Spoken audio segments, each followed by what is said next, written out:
Tahun 2022, kriminalitas hingga laka lantas di Lamongan naik dibanding 2021.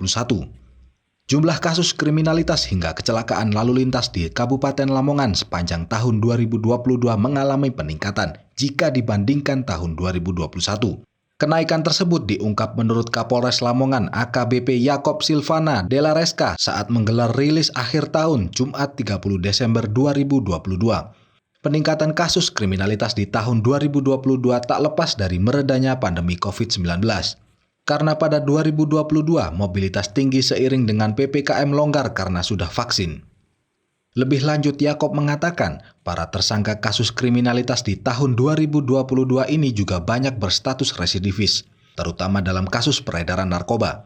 Berdasarkan data Polres Lamongan, jumlah kasus kriminalitas di tahun 2022 mencapai 686 kasus yang didominasi kasus pencurian kendaraan bermotor atau curanmor sebanyak 141 kasus, kemudian disusul penipuan sebanyak 104 kasus dan narkoba 89 kasus.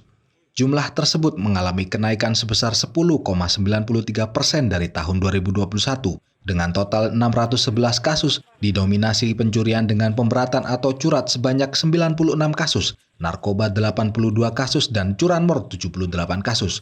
Jumlah kasus kriminalitas tersebut, maka rata-rata interval waktu terjadinya kasus kriminal di tahun 2022 adalah setiap 12 jam 46 menit 1 detik terjadi satu kejadian kriminalitas. Dari total 686 kasus di tahun 2022, 641 kasus diantaranya atau sebesar 93,44% telah berhasil diungkap. Sementara di tahun 2021, persentase ungkap kasus ada di angka 83,63% atau 511 kasus dari total 611 kasus. Yakob mengatakan, para tersangka kasus kriminalitas di tahun 2022 ini juga banyak berstatus residivis, terutama dalam kasus peredaran narkoba.